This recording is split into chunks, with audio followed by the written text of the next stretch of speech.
Muito bem. Agora nós vamos falar sobre as causas suspensivas do casamento, né? Terminei de falar sobre as causas impeditivas no outro vídeo. E agora eu vou falar sobre as causas suspensivas, né? Quando nós falamos sobre as causas suspensivas, nós estamos falando de situações de menor gravidade. E essas situações de menor gravidade são situações que estão relacionadas às questões patrimoniais. São relacionadas às questões patrimoniais, são relacionadas às questões de ordem privada. Aqui você já vê, ou vocês já veem, uma primeira diferença quando a gente fala dessas questões suspensivas, das causas suspensivas, com as questões, com os impedimentos, em que a gente falava, que eram questões de ordem pública. E isso tem uma consequência importante e diferente entre elas, porque num ambiente de ordem pública, nós falávamos que quaisquer pessoas poderiam opor os impedimentos. E aqui, nesse ambiente de questões de patrimoniais e de ordem privada, não são todas as pessoas que vão poder opor essas oposições, né? Vão apresentar essas oposições. Porque são as pessoas que estão intimamente ligadas à questão, né? Que são pessoas que são afetadas por aquela situação. Ou seja, você não deve casar, mas se você casar, você, na situação em que você se encontra, se você se casar na situação que você se encontra, você estará sujeito a sofrer uma sanção. E essa sanção que você sofrerá é uma sanção de caráter patrimonial. Quem pode também, portanto, como é uma questão de ordem privada, essas causas suspensivas, elas têm um elenco que vai te remeter a questões de ordem privada, não é? De ordem patrimonial e ordem privada, são as pessoas intimamente ligadas que vão sofrer com os reflexos, né, deste casamento, é que vão poder alegar. Diferentemente, né, do que acontecia com os impedimentos matrimoniais, aqui nós não estamos numa situação que vai gerar uma nulidade absoluta ou relativa, né? Aí eu estou falando de nulidade ou anulabilidade, né? No casamento. Mas ele vai impor, né? Uma vez realizado o casamento com esta, na presença dessa causa suspensiva, não é? Presente a causa suspensiva, vai impor sanções patrimoniais, aos cônjuges, né? A principal sanção de ordem patrimonial é a imposição do regime da separação legal, né? Obrigatória de bens. Então, portanto, nós estamos falando, não devem casar. E aí, eu vou analisar, agora nós estaremos na seara do artigo 1523 do Código Civil, que vai dizer não devem casar, artigo 1523. Lembram que o 1521 não podem casar. E aqui nós estaremos falando não devem casar. Então, não devem casar o orientativo, né? O viúvo ou viúva que tiver filho do cônjuge, né? Falecido, enquanto não fizer o inventário dos bens do casal.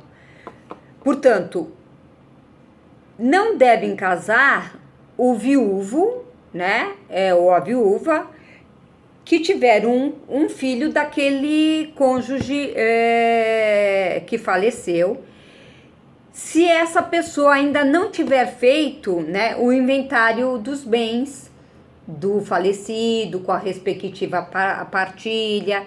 Isso é para evitar uma confusão patrimonial, uma turbação patrimonial, né? Além disso, se então a pessoa quiser casar, ela não deve, mas se ela casar nessa situação sem ter feito o inventário dos bens, sem ter feito a partilha dos bens, ela vai ser obrigada a casar no regime da separação total. Isto é uma sanção. Além da sanção de casar no regime da separação de bens, ela vai ter que fazer uma hipoteca legal dos bens em favor da sua prole. Então, duas sanções: casar no regime da separação e ainda fazer uma hipoteca legal dos bens, não é? A favor dos filhos, sobre os imóveis, né?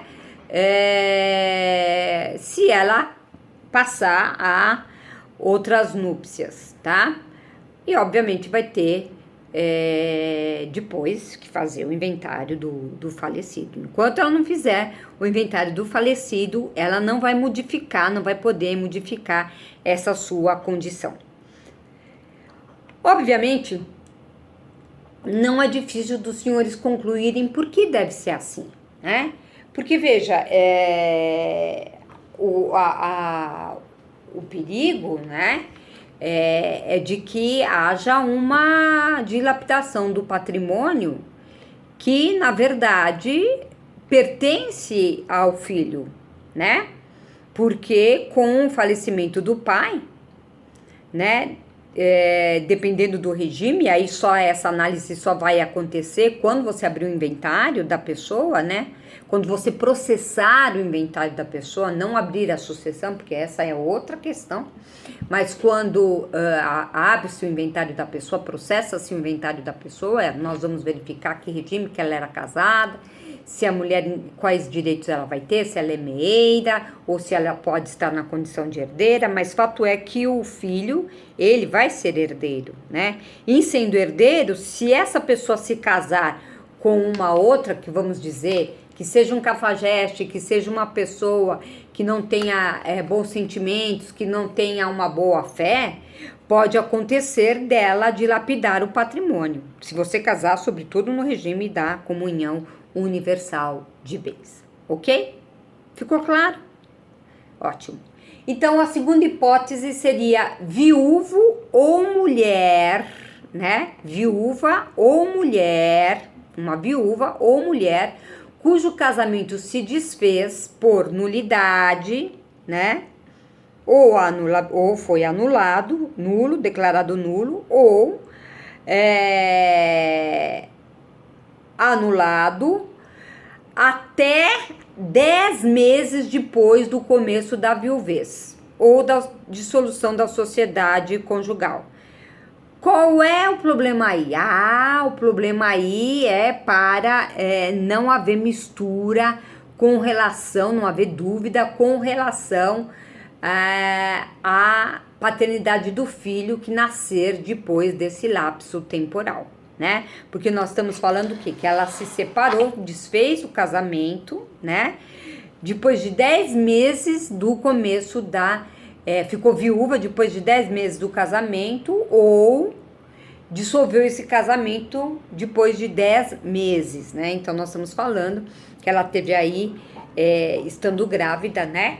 Ou se estiver grávida, nós temos um período de prova para esta verificação. A ideia é que se observe se nesse lapso temporal vai nascer alguma criança, vai nascer um filho. Uma outra situação, que seria uma terceira situação, né?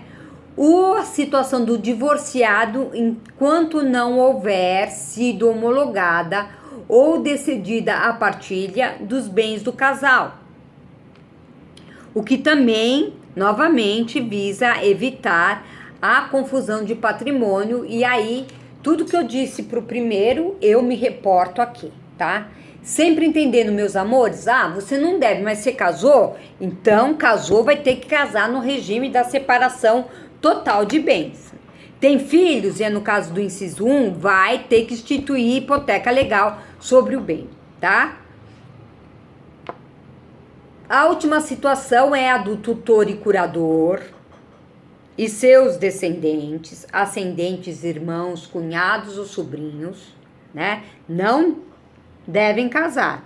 O tutor e curador e seus descendentes, ó, até os descendentes deles, ascendentes, irmãos, cunhados ou sobrinhos, com a pessoa tutelada ou curatelada, enquanto não cessar a tutela ou curatela, né?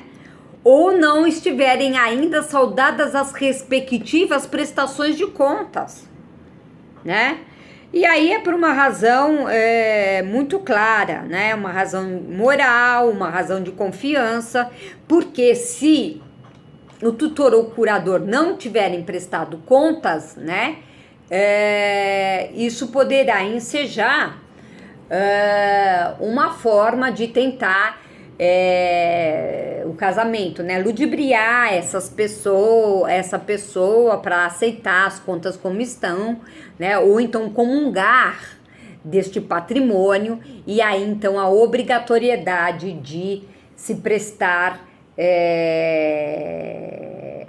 de se casar, perdão, no regime da separação total de bens, tá? Eu vou tomar uma água e já volto.